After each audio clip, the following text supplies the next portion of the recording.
بسم اللہ الرحمن الرحیم۔ السلام علیکم ناظرین، وزیر اعظم عمران خان نے سعودی ولی عہد محمد بن سلمان سے رابطہ کر کے بھارت کی جانب سے مقبوضہ کشمیر کی خصوصی حیثیت ختم کرنے کے بعد مقبوضہ وادی میں پیدا ہونے والی حالیہ صورتحال پر تبادلہ خیال کیا ہے۔ سعودی سرکاری خبر رساں ادارے سعودی پریس ایجنسی کی رپورٹ کے مطابق وزیر اعظم عمران خان نے 26 اگست کی رات سعودی ولی عہد کو ٹیلی فون کیا۔ رپورٹ میں مزید کہا گیا کہ وزیر اعظم پاکستان اور سعودی ولی عہد نے کشمیر کی موجودہ صورتحال اور خطے میں جاری کشیدگی پر تبادلہ خیال کیا۔ یاد رہے کہ گزشتہ روز قوم سے اپنے خطاب کے دوران وزیر اعظم عمران خان نے کہا تھا کہ وہ مقبوضہ کشمیر کے عوام کے سفیر بن کر دنیا کو اس مسئلے سے آگاہ کریں گے۔ ان کا یہ بھی کہنا تھا کہ میں اس مسئلے کو دنیا کے ہر پلیٹ فارم پر اٹھاؤں گا اور اس پر مختلف ریاستوں کے سربراہان سے بات کروں گا جن سے وہ رابطے میں ہوں۔ انہوں نے یہ بھی باور کرایا کہ وہ اقوام متحدہ کی جنرل اسمبلی میں اپنے خطاب کے دوران بھی مسئلہ کشمیر اٹھائیں گے۔ عمران خان نے مسئلہ کشمیر پر مشرق وسطیٰ سمیت کچھ مسلمان ممالک کی جانب سے بھارتی اقدام کے خلاف ایکشن نہ لینے پر بھی اپنے خطاب میں روشنی ڈالی تھی۔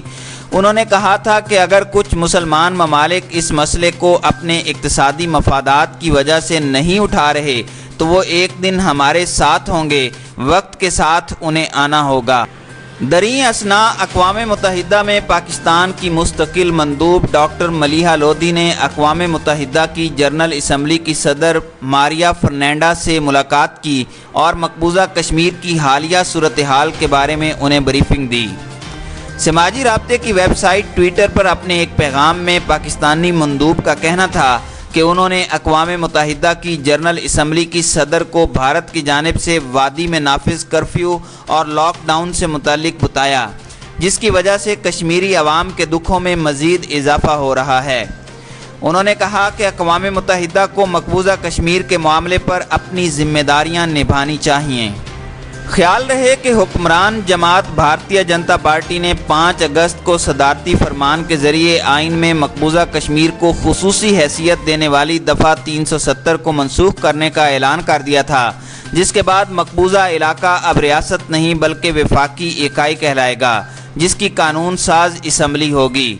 بھارتی آئین کی دفعہ 35A کے تحت وادی سے باہر سے تعلق رکھنے والے بھارتی نہ ہی مقبوضہ کشمیر میں زمین خرید سکتے ہیں اور نہ ہی سرکاری ملازمت حاصل کر سکتے ہیں۔